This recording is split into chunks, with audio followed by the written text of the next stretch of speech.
नमस्कार साथियों। देश और संसद में प्रश्न पत्र लीक पर बहुत शोरगुल है। बहुत सी बातें कही और सुनी जा रही हैं। मैं आपको आज परीक्षा से जुड़ी एक कहानी सुनाऊंगा।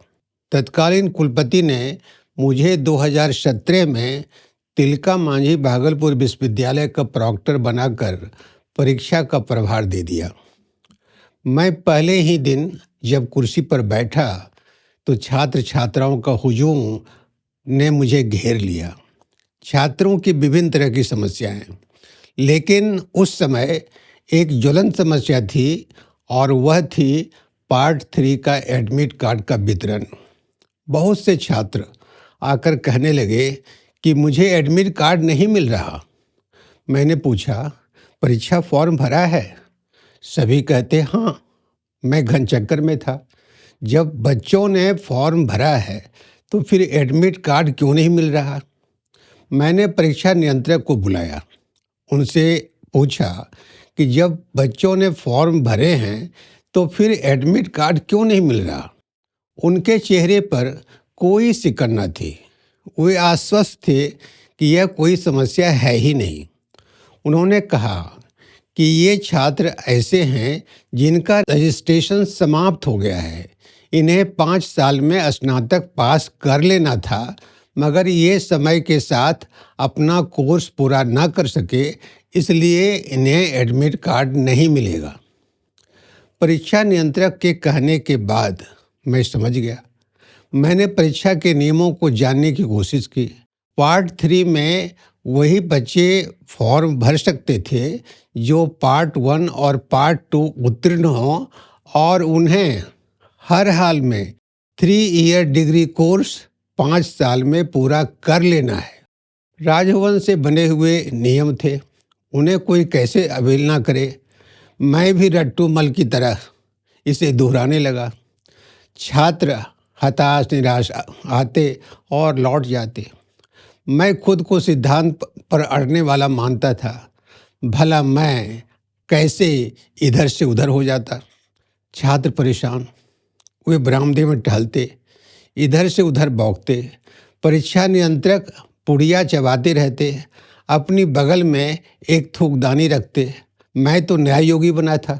मैंने राजभवन के नियमों को रट्टा मार लिया था। इस बीच एक दिन बीआरएम कॉलेज मुंगेर की एक छात्रा मेरे पास आई। उसकी गोद में एक बच्ची थी। दरवाजे पर उसकी माँ खड़ी थी। उसने अपना दुखड़ा रोया। कहने लगी, मैं बीआरएम कॉलेज की बीकॉम की छात्रा हूँ। पार्ट 1 मैंने प्रथम श्रेणी से पास किया। फिर मेरी शादी हो गई। ससुराल वालों ने पढ़ाई छुड़ा दी। मैं हाउस वाइफ बन गई। मेरी बच्ची हुई। पति ने मुझे धुतकारना शुरू किया। 2 साल बाद उसने मुझे छोड़ दिया। मैं माँ के पास लौट आई। फिर मैंने सोचा कि अपनी पढ़ाई पूरी कर लूँ। कॉलेज से संपर्क किया। उसने पार्ट 2 का फॉर्म भरवा दिया। मैंने परीक्षा दी और प्रथम श्रेणी से पास किया। पार्ट 3 का फॉर्म भरा। अब विश्वविद्यालय कहता है कि तुम्हारा 5 वर्ष पूरा हो चुका है, इसलिए एडमिट कार्ड नहीं मिलेगा। आप मेरा एडमिट कार्ड दिलवा दीजिए किसी तरह से। मैं तो प्याज खाए बैठा था। मैंने साफ साफ कहा कि यह संभव नहीं है। एडमिट कार्ड तुम्हें नहीं मिलेगा। तो मैं क्या करूं? जहर खा लूं? पति ने छोड़ दिया। गोद में बच्ची है। किसी तरह जीवन गुजार रही हूँ। सोच रही हूँ कि पढ़ लूँगी तो कोई काम मिल जाएगा, लेकिन आप भी एडमिट कार्ड नहीं दे रहे। वह रुआंसी होने लगी। नियम तुम्हारे पक्ष में नहीं है। एडमिट कार्ड किसी भी तरह से नहीं मिल सकता। मैं अडिग था।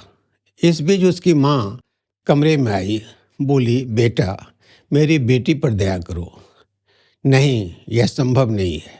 बेटी पहले रोने लगी, फिर चीखने लगी। कैसा विश्वविद्यालय है यह? अगर समय नहीं बचा था तो मुझसे फॉर्म क्यों भरवाया? कोई बात मेरी समझता नहीं। मैं क्या करूँगी अब? माँ बेटी रोती रही। मैं तो कटकरेजा लेकर बैठा था, थोड़ा भी नहीं पिघला। माँ बेटी रोती चिल्लाती चली गई। विश्वविद्यालय से जब वापस आया तो माँ बेटी का चेहरा घूमता रहा। उसका रोना, चीखना, चिल्लाना। मन में एक सवाल, वह गलत नहीं कर रही थी। उससे परीक्षा फॉर्म क्यों भरवाया गया? पति ने उसे छोड़ दिया, क्या विश्वविद्यालय भी मरने के लिए छोड़ देगा? विश्वविद्यालय का काम क्या है? वह छात्रों के लिए यह है या किसी और के लिए? क्या विश्वविद्यालय परीक्षा लेने के लिए भी स्वतंत्र नहीं है? मैं भयानक उधेड़-बुन में था। रात भर नींद उचटती रही। जब नींद टूटती, माँ बेटी रोती कलपती सामने आ जाती। सुबह हुई। मैं कुलपति प्रोफेसर नलिनीकांत झा के पास पहुंचा। मैंने पूरी बात बताई। उन्होंने मुझसे पूछा, उपाय क्या है? मैंने कहा, परीक्षा बोर्ड की बैठक बुलाइए और ऐसे लड़के लड़कियों को परीक्षा में बैठाने का निर्णय लेकर राजभवन को भेज दीजिए। आखिर परीक्षा बोर्ड की बैठक बुलाई गई। कुलपति उसके अध्यक्ष होते हैं। सभी संकाय के डीन, सदस्य और परीक्षा नियंत्रक मेंबर सेक्रेटरी। बैठक में परीक्षा के नियम पढ़े गए। सभी ने कहा कि नियम ऐसे लड़कों के पक्ष में नहीं है। मैं बैठक में आमंत्रित सदस्य था। मैंने तर्क देना शुरू किया, यह विश्वविद्यालय छात्रों का है। सैकड़ों छात्र आज महज एडमिट कार्ड के लिए परेशान हैं। उनसे फॉर्म भरवा लिया गया, उनसे फीस ले ली गई। बच्चे नियम से अनभिज्ञ थे। उन्हें अगर एडमिट कार्ड नहीं दिया गया तो उसका जीवन तबाह हो जाएगा। गर्मा गर्मी बहस के बाद सभी सहमत हुए। ऐसे बच्चों को एडमिट कार्ड देने का निर्णय लिया गया। मैं जब अपने कमरे में आया तो बहुत खुश था। मैंने बीआरएम कॉलेज के प्रिंसिपल को फ़ोन लगाया। उनसे कहा कि उस लड़की को सूचना दीजिए कि वह पार्ट 3 की परीक्षा देगी, जो मेरे पास रोती हुई आई थी। उसे मैंने पूरी बात बताई। उस लड़की ने परीक्षा दी। वह कभी मिलने नहीं आई, लेकिन मुझे आज भी लगता है कि जहाँ भी होगी सुख से होगी। कम से कम मुझे अपने गुस्से और गाली से मुक्त रखती होगी। मुझे लगता है कि प्रश्न पत्र लीक रोकने के लिए ईमानदार सिस्टम चाहिए, कड़े कानून नहीं। आज इतना ही। बहुत बहुत धन्यवाद, बहुत बहुत आभार।